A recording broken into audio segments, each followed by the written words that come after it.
Hello, everyone. My name is Yvette Cozier, Associate Dean for Diversity, Equity, Inclusion, and Justice at Boston University School of Public Health. Thank you for joining us for this public health conversation starter. Today's conversation is part of our SPH Reads series. SPH Reads is a school-wide reading program which aims to encourage critical thought and discussion among all members of the BUSPH community and is centered on a carefully chosen, thought-provoking book. The selection for the 2025-2026 academic year is Ripples of Hope in the Mississippi Delta, Charting the Health Equity Policy Agenda, written by David Jones and edited by Deborah Bingham, Nicole Huberfeld, and Sarah Gordon. Today, I have the privilege of speaking with Dr. Thomas Whelan, who serves as Associate Professor of Social Sciences at BU College of General Studies, specializing in topics surrounding 19th and 20th century American social and political history, the Cold War, and modern foreign policy. A noted scholar of modern American politics and presidential leadership, his research also explores Boston history and the role of sports in American society. His commentary is frequently sought by major national and international media outlets, including the New York Times, CNN, Politico, and the BBC. In addition to his scholarship, he contributes regularly to Cognoscenti, the opinion platform of Boston's NPR station, writing on politics, sports, and history. Dr. Whalen also has been recognized for his excellence in interdisciplinary teaching, receiving Boston University's Peyton Richter Award in 2010. Thank you for being with us today, Professor Whalen. Pleasure. Great. So just to start, could you share a bit about your career and current role at BU, and specifically what drove your interest in history and ultimately the community presidency?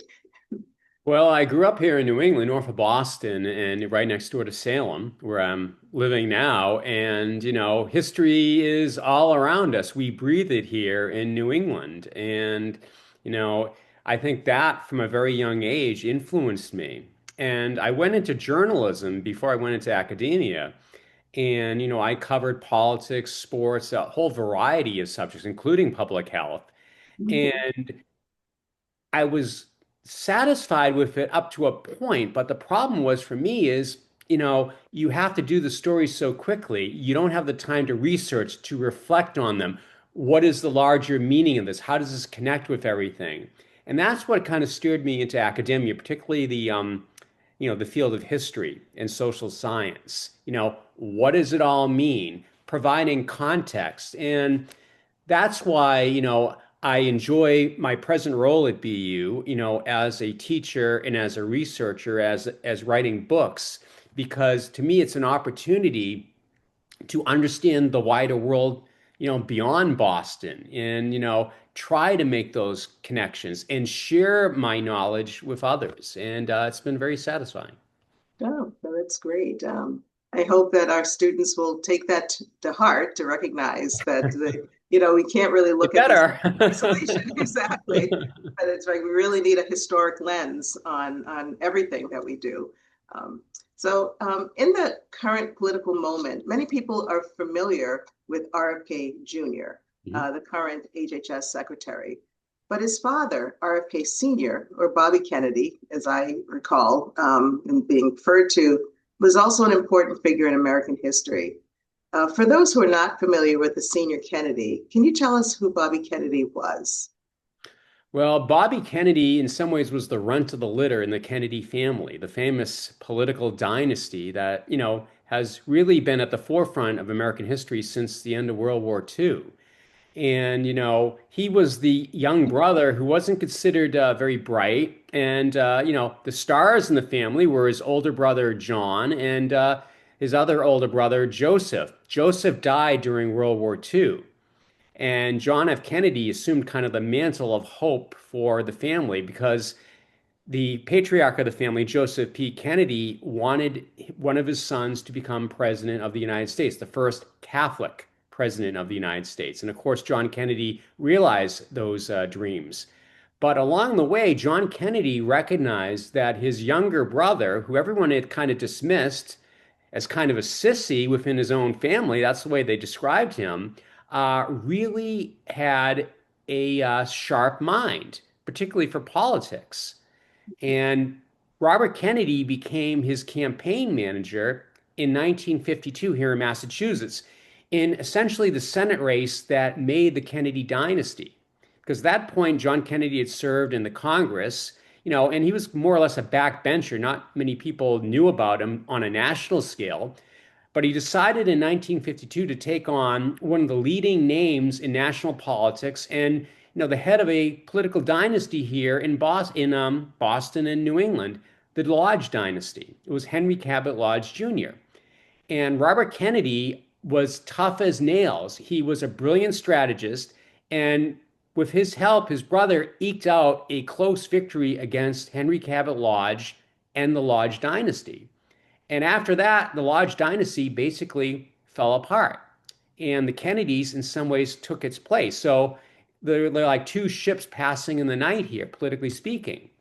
And from there, when John Kennedy decided, well, let's go for the presidency in 1960, Bobby Kennedy was at his side. And he also retained the role of campaign manager. Now, in between that, Robert Kennedy served in the Senate as a lawyer for various oversight committees. And one of the oversight committees was kind of looking at organized crime ties with the labor unions. And so he got, head to head with Jimmy Hoffa. And Robert Kennedy acquired this image as being ruthless Bobby, did whatever it took to take down, his enemies, to get to the truth. But at the same time, sometimes his zeal got the best of him. One of his first jobs was to work for famed or infamous Senator Joseph McCarthy in the early 1950s. And Joseph McCarthy was an out-and-out demagogue, and Robert Kennedy never denounced him. In fact, Robert Kennedy thought he got a bit of a bad shake. So in liberal circles, Robert Kennedy was strongly distrusted. And that kind of went on to his brother John as well. Joseph Kennedy, in fact, was a Kennedy family friend.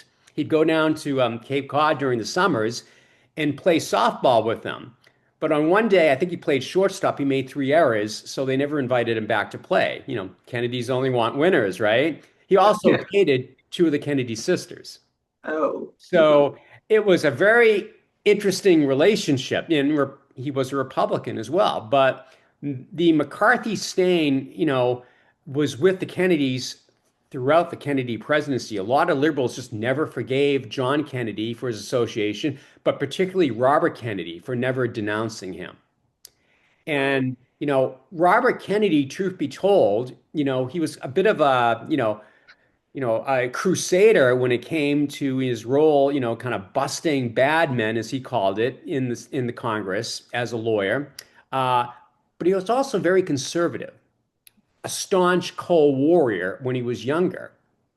And when his brother became president, he retained a lot of those views. A lot of people thought he was very much the image of his more conservative father, Joseph Kennedy. And Joseph Kennedy once famously said, Bobby's just like me. He hates like I do. Jack Kennedy kind of forgives people. No, Bobby, they stay hated.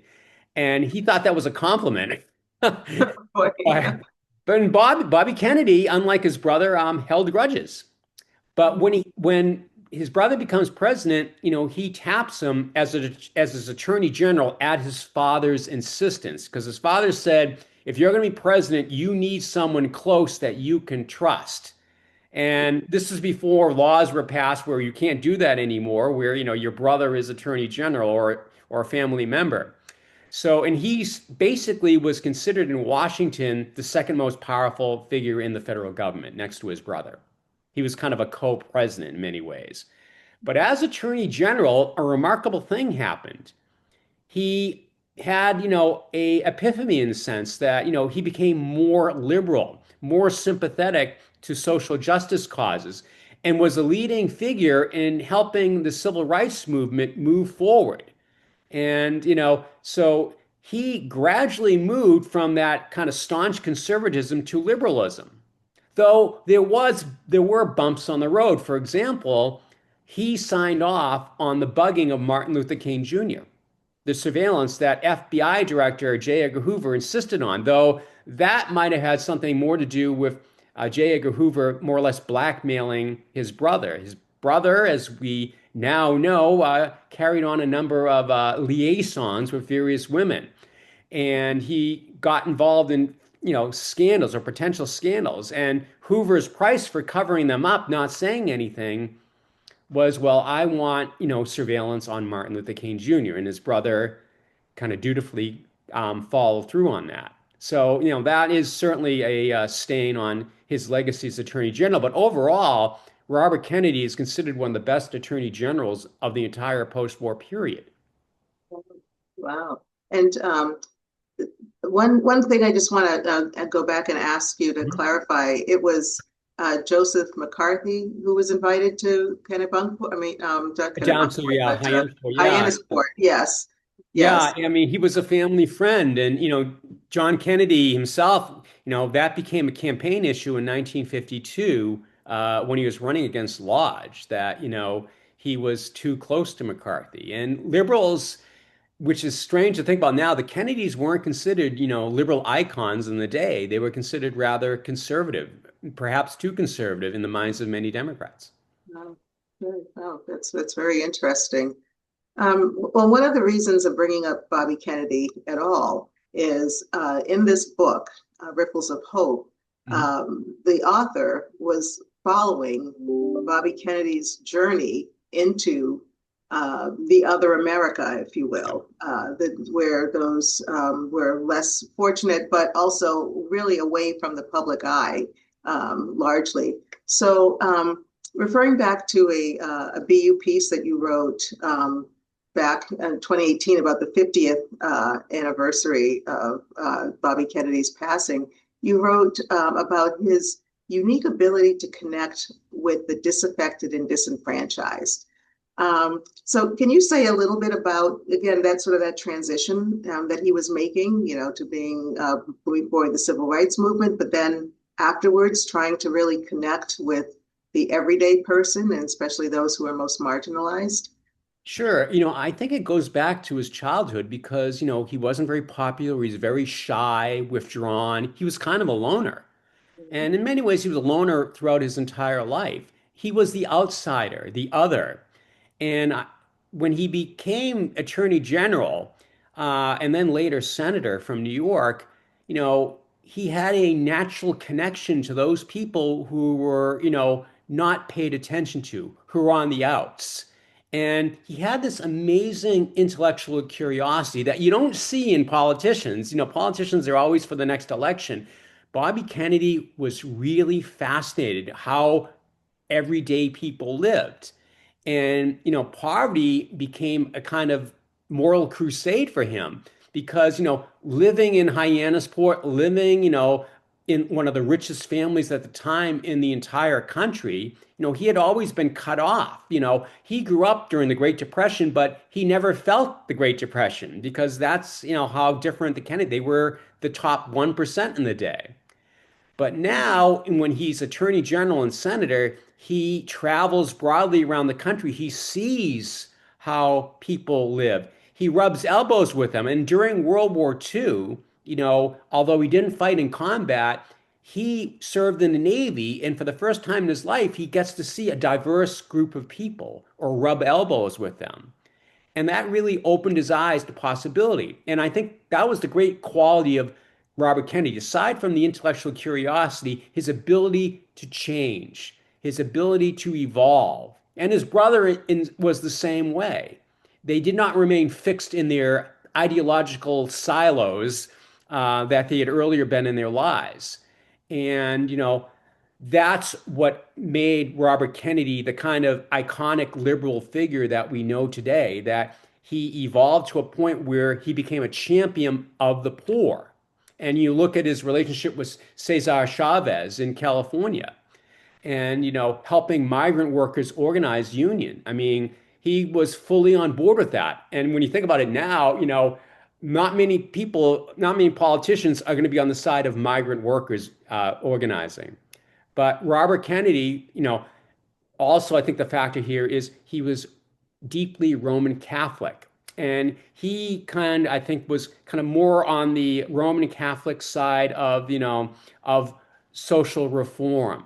That, in the New Testament, it says that, for those less fortunate, it is our obligation, our duty to help those, to help our brothers and sisters.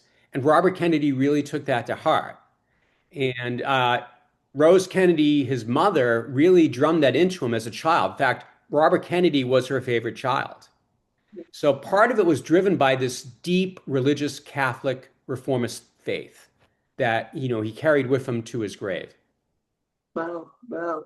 And yeah, I mean, it was remarkable how energized he was around that issue. And if you didn't really know the backstory, you thought that that was the way he always was. So I really appreciate showing that arc of evolution. Um, so I guess just bringing this back to like maybe the present, like how important is it for national leaders to listen directly to the lived experiences of people, particularly in struggling communities, and what impact can that have on shaping policy and policy priorities? And what did it do in Bobby's time as well? Well, you'd think that would be 1A on the top of the list, listening to, people that they're supposedly serving, but that's not the case in modern politics because that's where the money has corrupted everything. Most modern politicians on both sides of the aisle, they're interested in raising money for their next campaign. And, Robert Kennedy, I think because he was so rich, because, he had all these financial resources at his disposal, it allowed him to look beyond the donors, to go directly to the people, walk among the people, see what America was really like. And it opened his eyes and it influenced his policy decisions, as Attorney General and as a senator. So, you know, Robert Kennedy, probably would have been a big endorser of campaign finance reform. If you have removed the money from the equation, probably you're going to have more and more politicians at least allow them the time to pay attention to their constituents, to see what issues are affecting everyday Americans. But again, they are so caught up in the money game that, that's all pushed to the background. Yeah, yeah, their job is to support the next campaign, pretty much. um, so just following into current times, Mhm. given this history of RFK Sr., what should we understand about his son, RFK Jr.? Um, Well, RFK Jr., he's an interesting case because, he's kind of the opposite of the arc of his father. His father goes from very conservative to very liberal and, social reformer. His son goes from very liberal yeah, to increasingly reactionary and conspiratorial in his statements. So he goes in the opposite direction, but in doing so, he has alienated the rest of his family, who feels that he's essentially destroying, the Kennedy dynasty as it had been existed for over 50 years in this country. That, he has kind of made it impossible in some ways, politically speaking, for the Kennedy dynasty to I guess, rebound to become a, national force as it once was back in the day. And so he's tarnishing the legacy. The brand is no longer there. And Robert Kennedy, some of his statements you just shake your head at because, his father obviously would not approve. And, he's sidled up to an administration that, frankly, is quite authoritarian in its pronouncements. And they don't seem to care for the everyday American. It seems to be geared towards the elite 1% in our country. And that again is the opposite of what Robert Kennedy was the focus of his career later in his life. yeah, yeah. No, it's I find it ironic. So RFK Jr. was an environmental health attorney and a very successful one. Mhm. And I guess I always say, why wasn't he picked for EPA, right? Or or something like Right. And I think, it's hard to say what happened to him. I think he was part of it was frustration. A lot of people saw him as a future senator, but he had a lot of personal issues. He had addiction to heroin. And he had a certain entitlement to him, which frankly is shared by many members of his family. To the man are born. They don't get elected to office. The office comes to them and anoints him, right? So he had that arrogance that I think in some ways kind of evolved into this kind of right-wing conspiratorial mindset that I'm right and I'm going to show you and I don't care, what you think of it. And if I break any norms or even laws, I don't seem to care. And that seems to be in line with the current Trump administration, but it's certainly not in line with the beliefs and values that the Kennedy dynasty stood for so many years. very interesting. So just switching gears a little bit, just shifting a little. In your work, you comment on how media shapes public understanding of politics. Mhm. Can you say more about this? And specifically, how might media narratives about poverty, rural America, race influence the public's willingness to support certain policies, and both in the time of RFK Senior and in the current time?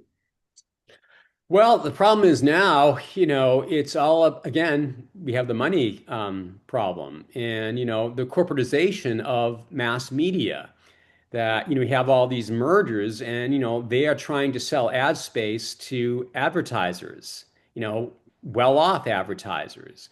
And talking about poverty, talking about issues of injustice to everyday Americans does not sell product off the shelves. And I think that's a major part of it. The other part of it is due to, technological breakthroughs, the legacy media, namely television, radio, newspapers, magazines, they're kind of going the way of the dodo bird. And most Americans now, particularly people under 40, are getting their information from these social media sites like TikTok and so forth that have no gatekeepers. There's no kind of cipher there. There's no editors. And so a lot of lies and misinformation is spread that way. And that's why right now, to me, what's so frightening is we have a very misinformed public about crucial issues, particularly with regards to public health and social justice. And that can't be good for our democracy in the long term. And remember, our founding fathers, that's why we have in the Constitution guaranteed freedom of the press. They realize that an informed, educated public is the greatest, defense against the rise of tyranny. But that has been eroded away here in the 21st century. And unfortunately, I think Robert Kennedy Jr. has contributed to that, given to some of his wild statements, for example, about vaccines and so forth. And those particularly, as you said, the wide open range of voices in some of the media outlets there. So on that note, what advice would you have for current public health students? You'd mentioned at the top of this that you had been a journalist and that you'd actually you covered public health issues. Mhm. We have students here in public health who are entering a totally different world. And so what advice would you give them? Well, first off, just go into the field with your eyes open and be aware of the growing distrust against experts in their field, public health officials, that basically they're going to have to put on their battle armor. And the best way to fight ignorance is with knowledge, with patience. And, I think what the BU School of Public Health is going to do is be able to arm those students with the very thing that all tyrants hate and authoritarian regimes. It's knowledge. And, if you can do that, then, and just stay with it and don't give up and just, always get involved in the public sphere. And I think a lot of the problem in academia in general that we're all in our ivy towers and we don't communicate enough. Now, I go out of my way. I never turn down an interview. I don't care if it's conservative, liberal, or whatever, because I think it's important that we engage with the public, get our ideas out there. And if we do, in the long term, I think in the battle of ideas, the good ones will always win. And so, you have to be engaged. It's one thing to know your field and to be good at it, but it's another to actually, rub elbows with the general public. Because ultimately, they are the ones we have to serve. And I always kind of compare, academia, what we should be like the example of the Boston Pops, which was founded by the great Arthur Fiedler, several decades ago. And, what he did was kind of revolutionary because, everyday people, thought, well, classical music, the arts, that's for rich people, you know. But Arthur Fiedler said, no, no, you should look at classical music. You should look at, symphony orchestras as libraries that anyone can just go and enjoy, get access to. And that's why the Boston Pops, have become so popular. They become kind of these iconic institution in Boston because it's not just to an elite group on Beacon Hill that they're available to, it's to all of Boston. And that's what public health does. Yeah, you're going to get a lot of pushback, but, just remember you have knowledge on your side. You have the truth on your side, science, and don't be afraid to share it. And, I noticed when Robert Kennedy, whenever he makes these statements, he doesn't provide any backup, any facts. He cites kind of obscure pieces. Now, if you are truly educated, you can very patiently dismantle those kinds of disinformation and lies that are being said. But again, it's not going to be easy. It's an uphill fight at this point. But again, keep your eyes open to that fact. Yes, well, very good advice indeed. And yes, I like the armor. Where Yeah. we put the armor on the right. Well, Professor Whalen, I want to thank you so much for your time and your insights and your expertise. This has been a wonderful conversation, and I truly hope that the SPH community takes your words to heart. Thank you It's a so much. delight for me as well. Thank you so much.